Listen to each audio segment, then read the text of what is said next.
Assalamualaikum warahmatullahi wabarakatuh. Perkenalkan, nama saya Siti Nur Aisyah. Saya dari 10 Sains 1. Baiklah, di sini saya akan mempraktekkan cara membuat senyawa ion menggunakan garam. Baiklah, di sini saya akan menunjukkan bahan-bahannya sebagai berikut. Terdapat garam, air, dan minyak. Oke, berikutnya mari kita masukkan garam secukupnya ke dalam air. Lalu aduk.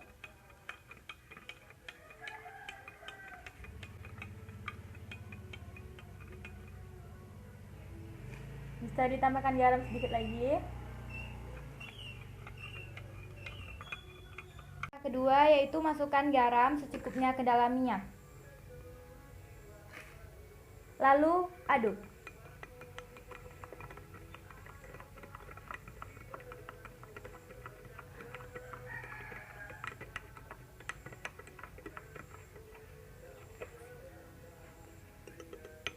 Dan inilah hasilnya. Bisa kita lihat.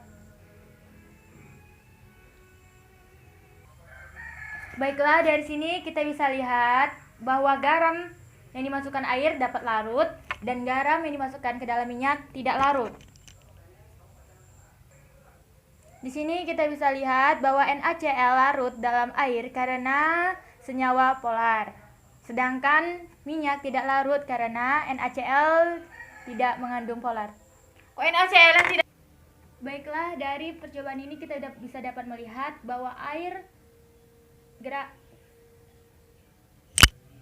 Mengapa demikian? Karena air mengandung polar dan garam mengandung polar sehingga sama-sama larut. Sedangkan minyak tidak mengandung polar, jadi tidak larut.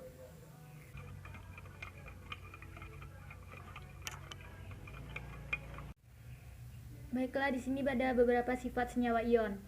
Beberapa sifat senyawa ion yang penting adalah sebagai berikut. Larutan atau lemburannya dapat menghantarkan arus listrik, mempunyai titik leleh dan titik didih yang tinggi, sangat keras dan getas.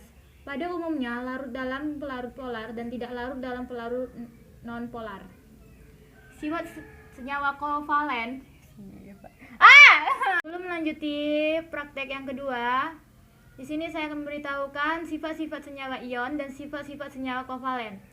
Sifat senyawa ion. Beberapa sifat senyawa ion yang penting dalam sebagai berikut. Larutan atau lemburannya dapat menghantarkan arus listrik, mempunyai titik leleh dan titik didih yang tinggi, sangat keras dan getas. Pada umumnya larut dalam pelarut polar dan tidak larut dalam pelarut non-polar. Sedangkan sifat-sifat senyawa kovalen antara lain, kebanyakan menunjukkan titik leleh rendah pada suhu kamar berbentuk cairan atau gas.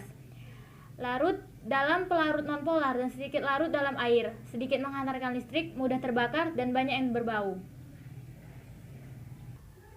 Baiklah, selanjutnya kita masuki praktek yang kedua, yaitu sifat senyawa kovalen.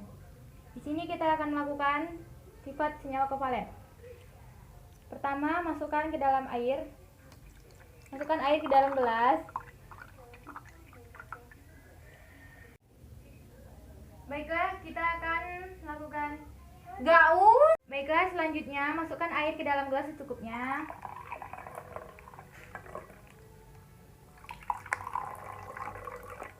Oke, cukup. Lanjut, kita praktekkan, yaitu masukkan deterjen ke dalam air secukupnya. Oke, cukup. Lalu masukkan minyak ke dalam air secukupnya. Oke, cukup. Baiklah, di sini kita dapat melihat bahwa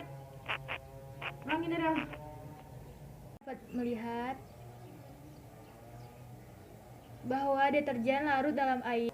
Apa sih tadi? Baiklah, di sini kita dapat lihat bahwa deterjen larut dalam air, sedangkan minyak tidak larut dalam air. Pada umumnya, sebagai bahan pengisi deterjen digunakan sodium sulfat. Bahan lain yang sering digunakan sebagai bahan pengisi yaitu tetrasodium pyrophosphate dan sodium sitrat. Bahan pengisi ini berwarna putih, berbentuk bubuk, dan mudah larut dalam air. Dan mengapa minyak tidak bisa dapat larut dalam air? Karena Air dan minyak tidak dapat bersatu karena memiliki molekul yang berbeda dan tidak bisa mengikat. Saat air dan minyak diguncangkan dalam sebuah botol, memang akan terlihat bercampuran untuk beberapa saat, setelah itu keduanya akan mulai berpisah lagi. Sebelum saya tutup, saya akan memberitahukan penjelasan senyawa polar. Senyawa yang berbentuk akibat adanya suatu ikatan antar elektron pada unsur-unsurnya. Hal ini terjadi karena unsur yang berikatan tersebut mempunyai nilai elektronegativitas yang berbeda. Ciri-ciri senyawa polar.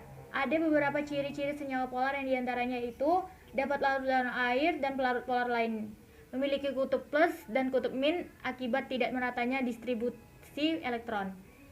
Sedangkan senyawa non-polar adalah senyawa yang terbentuk akibat adanya suatu ikatan antar elektron pada unsur-unsur yang membentuknya. Hal ini terjadi karena unsur-unsur yang berikatan mempunyai nilai elektronegativitas yang sama atau hampir sama. Ciri-ciri senyawa non-polar: tidak larut dalam air dan pelarut polar lain, tidak memiliki kutub plus dan kutub min akibat meratanya distribusi elektron. Baiklah penjelasan dan praktek saya akhiri. Wabillahi taufiq wal hidayah. Assalamualaikum warahmatullahi wabarakatuh.